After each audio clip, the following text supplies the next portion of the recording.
For today's video ay napagplanuhan ko ang linisin tong aming ref. Wala na nga din pasok yung asawa ko tsaka yung anak ko, natatagalan na nga din ako sa paggising. Pasarap nga yung tulog ko kaya hindi nga ako nagigising ng sobrang aga. Kaya habang binabantayan nga ng asawa ko yung mga anak namin ay nandito nga ako naglilinis dito sa ref namin. Siyempre lilinisin ko nga muna tong ref namin bago nga din tumawala sa amin para presentable naman bago nga din tumabili. Tatanggal ko na nga din yung mga pagkain sa loob tapos yung iba'y tinatapon ko na nga dito sa basurahan. Kaya yung iba'y hindi na nga din kinakain ng mga anak ko. Kumain na nga din pala ako nitong multivites gummies kasi pwedeng nga din to sa adult. Habang naglilinis nga din ako dito, may nginunguya nga din ako.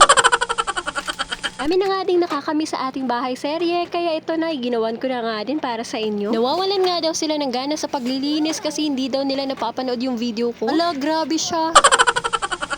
Nakakatuwa talaga magbasa-basa ng mga message niyo sa akin kasi nakaka-inspired nga din. May nga daw akong nai-inspired ng mga mommies kung paano daw mag-handle ng mga anak. May isa lang naman akong nanay na ginagawa yung tungkulin ko para sa aking pamilya. Preparate ko na nga din yung mga gamot dito at yung mga gamot na malapit na nga din mag-expire. Tapos kung nga din matanggal yung mga laman dito sa loob ng ref namin, pupunasan ko na nga din to para matanggal nga din yung mga dumi-duming nakadikit dito sa ref. Bibisi nga din ako ng mga ilang araw dito sa bahay kasi madami nga din akong gagawin dito. Pagtatapon ko na nga din yung mga gamit na hindi na nga kayang ipamigay. Tapos yung pwede pa nga din ipamigay ay ibibigay nga din natin. Tanggal ko na nga din yung mga patungan dito kasi hugasan ko nga din to sa lababo. Tapos pinunasan ko na nga din yung baba nito. Siyempre pati mga sulok-sulok dito ay pinunasan ko na nga din para wala nga din duming matira. Madali na nga din ako dito, baka lumabas na nga din yung mga anak namin. Tatagalan na naman ako sa paglilinis dito kasi lalabas na naman maya-maya yung mga anak namin. Pag nandito sila ay manggugulo nga lang din to sa akin. Imbis mapapadali yung trabaho mo ay mapapatagal pa. Pag may toddler ka nga naman talaga, sobrang kulit na nga din nila. Hugasan ko nga lang muna tong mga plato dito bago ko nga din hugasan yung mga patungan. Hugasan ko na nga din to ng sabon para mawala nga talaga yung mga dumi nito. Kaya nga naman talagang ibang gagawa nito kundi tayo lang. Pagtapos ko nga hugasan to, pinunasan ko na nga din to ng tuyong basahan. Tapos maya-maya lumabas na nga din si Iyon galing sa kwarto. Inabihan ko nga bumalik siya sa kwarto kaso ayaw na nga din ng toddler ko. Ayun, at nandito na nga din si Iyon at makikisali na nga din to sa paglilinis ko. Kisali na nga din si Iyon dito. Syempre nakisali na nga din yung ate. Pupunas nga din sila dito sa baba. Pinagtatanggal ko na nga din yung mga pagkain dito sa freezer. Syempre pinunasan ko na nga din yung freezer namin. Syempre hindi naman tumalangsa kasi wala nga din kaming isdang nilalagay dito. Mga ice cream, breast milk, tsaka yung hotdog lang naman nilalagay namin dito. Yung manok nga lang naman yung nilalagay namin dito kasi palagi nga din kami bumibili sa labas ng pagkain. Tapos paminsan pagbibili nga din sa palengke, diretso na nga din sa pagluluto.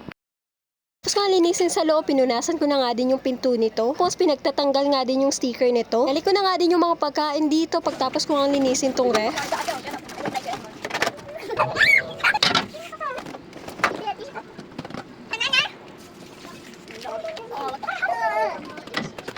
Tapos nga linisin yung ref namin, dito na naman nga ako sa lababo. Na nga din ito at lumabas nga din yung asawa ko tsaka yung mga anak ko. Kaya ako na nga lang din mag-isa na iwan dito sa third floor kaya naisipan ko nga linisin tong lababo namin. Tasan ko na nga din yung lalagyanan ng mga kutsara namin tapos lalagyan ko na nga dito ng mainit na tubig. Tatanggal ko na nga din yung mga gamit dito sa lababo tapos pupunasan ko na nga din to. Tapos pinunasan ko na nga din yung stove namin para matanggal nga din yung mga mantikang nakadikit dito. Gasan ko na nga din yung lalagyanan ng sabon namin para malinis nga din to. Kaya pagtapos ko nga din dito sa lababo, sinunod ko na nga din yung sala namin. Pit ko nga lang din yung lamesa, tapos inayos na nga din yung sofa namin. Vacuum ko na nga din yung sahig namin para matanggal nga din yung mga alikabok. Tapos pinunasan ko na nga din yung ilalim nito. Pre, yung puzzle mat, pinunasan ko na nga din yung alcohol kasi dito nga din nagapang si baby yan. Sinunod ko na nga din punasan yung sa may daanan. Sipat ko na nga din punasan yung mga appliances dito sa gilid ng ref namin kasi inaalikabok na nga din. Tapos nilinis ko na nga din yung oven namin kasi bebenta na nga din namin to. Pagbenta nga din ng oven namin, may pa-previous pa nga din yan. Sa susunod ko na nga din ikukwento sa inyo ba't ko na nga din dinahan-dahan binibenta yung mga gamit namin dito. Sain ko na nga din yung panganay ko habang nagpipicture nga din ako dito sa baba. Tapos kinuha ko na nga din yung mga pinaglumaan na damit ni Baby Yan tsaka ni Iyo. May ngang nanghihingi sa akin na pinagliitin nga daw ni Baby Yan. Kaya ito ipamimigay ko na nga din to. Ako na nga din dito si Baby Yan kasi umiyak na nga din sa daddy niya. Tapos binilhan nga din ng daddy niya ng gamis itong panganay ko. Natuwa na naman yung panganay ko. Sing na nga din dito si Baby Yan tapos maya-maya kukulitin na nga din niya yung kuya niya. Paganti na naman si Baby Yan.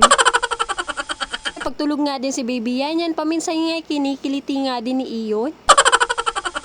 Grabe, kahit kinukulit na nga din ni Baby Yan, tulog pa nga din si Iyon. Talaga na nga din ang panganay ko si Baby Yan, tapos maya-maya nga din matutulog na nga din kami. O siya, hanggang dito na nga lang muna. Salamat sa panonood. Paalam!